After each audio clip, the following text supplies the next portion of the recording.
Hopefully that came clear. There's a buck and a doe down there.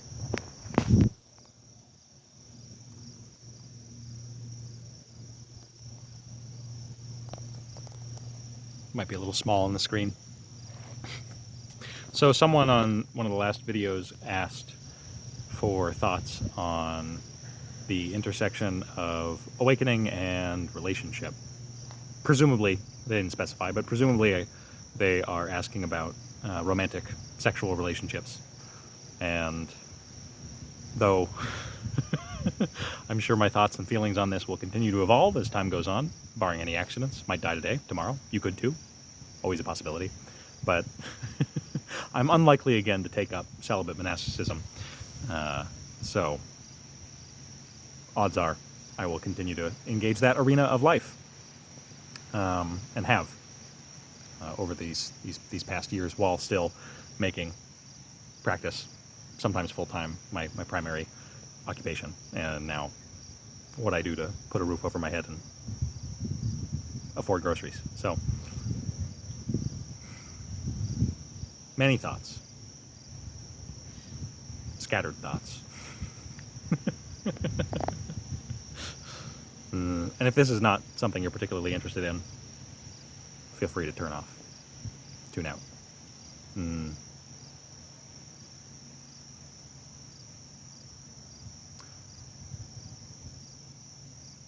Early on, when I first started to practice, one of my motivations actually was becoming utterly infatuated with a woman while I was at university, and helplessly fixated and kind of compulsively, obsessively thinking about her, and just realizing the extent to which my mind was out of control.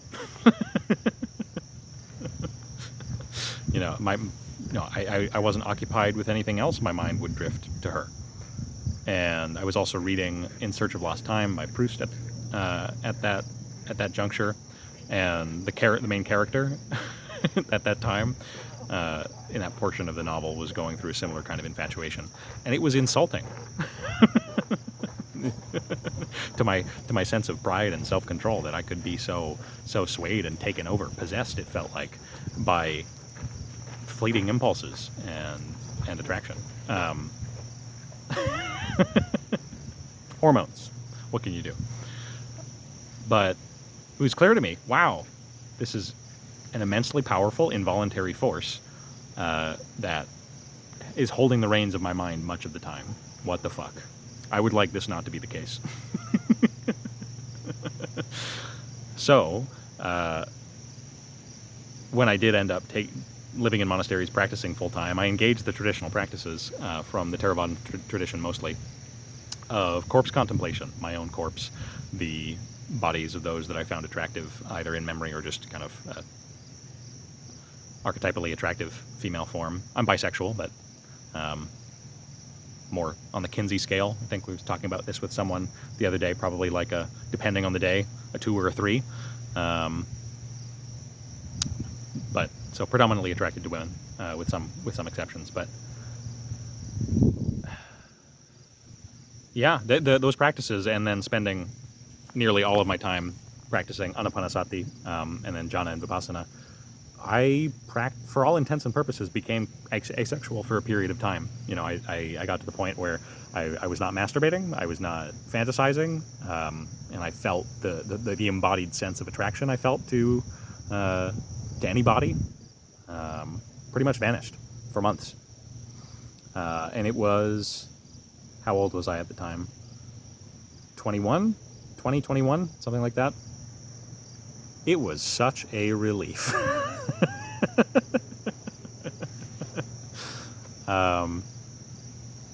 Because it is a kind of inflammation of the emotions and sensation and motivation to be so magnetized. And that can be a lovely and wonderful thing as well, but at that juncture in life, it was not at all what I wanted to prioritize, so I was glad to be rid of it. That did, however, complicate things, deciding I wasn't going to ordain after all, and leave celibacy and a monastic style of life behind.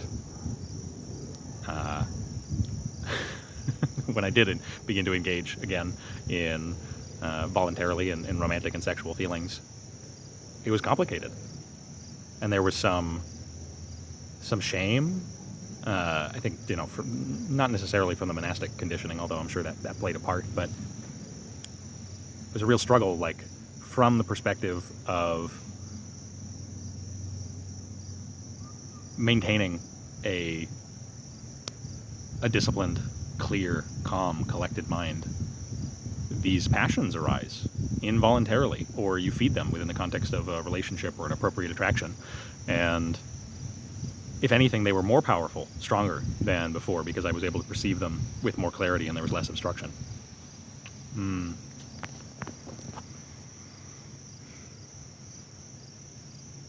navigating that all skillfully.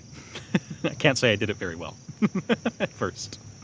I'd say it wasn't until maybe years later, past the age of 25, when I think that testosterone eased off a little,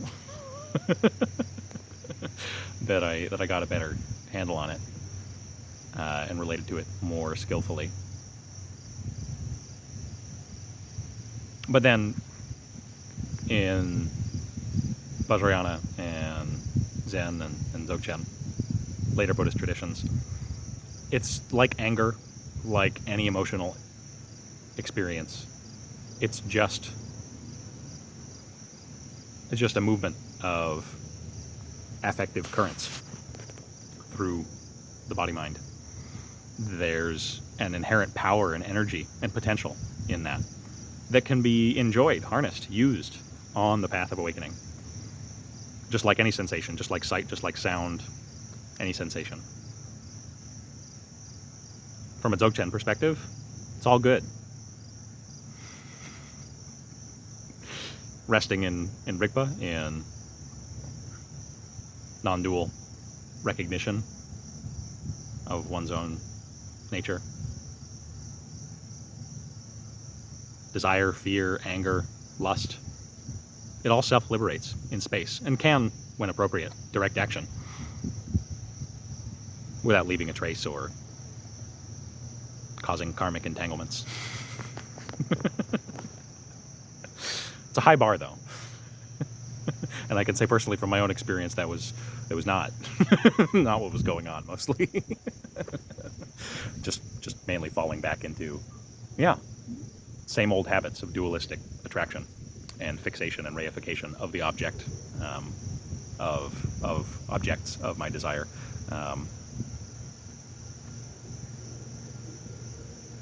I mean, and that we do a kind of violence to our own hearts and minds and the other people that are enrolled in our objectification. And I don't mean this, although this is included, I don't mean this in the broader sense of like kind of fetishization or objectification. I mean that at a very basic level of instrumentalizing someone in a dualistic play of our own passion, where we're not really recognizing the intimacy that is already present, regardless of contact between two bodies.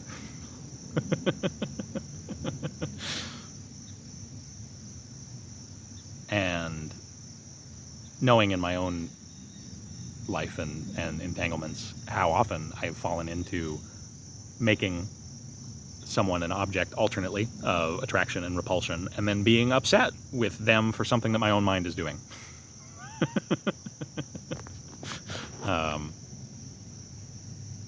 You can see how that plays out in broader culture, right? I mean, not just around sex. This is a general phenomenon. We make objects of people, of ourselves, in a way that is diluted, that does not reflect how things are. A partial seeing, a dualistic seeing.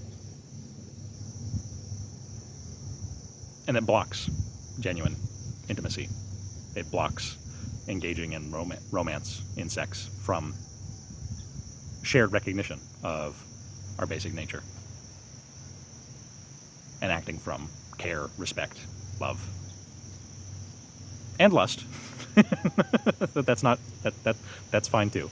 That's good. But lust, when it attaches to a reified objectification of another sentient being, it's not great. It's not great. Tends to not have deleterious consequences for everyone.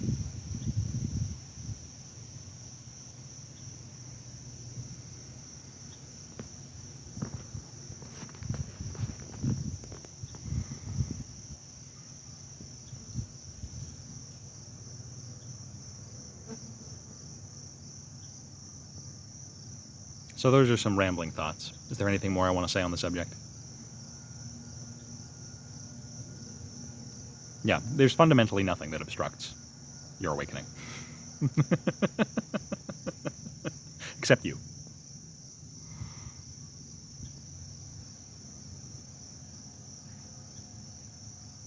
Sex isn't a problem. Your attraction to people is not a problem. Their attraction to you is not a problem. We make it a problem by our habit of reification, of bifurcating experience. I, not I. This I want, this I don't want.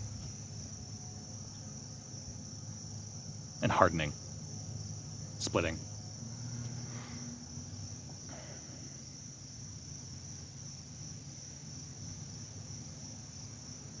At its best, sex and romance are beautiful, mutual play, in full knowledge of non-separation, of fundamental basic wakefulness, goodness, love.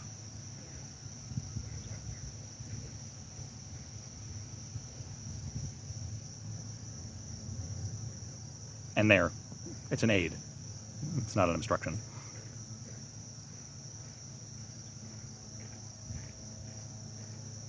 I think that's all I want to say. Take care.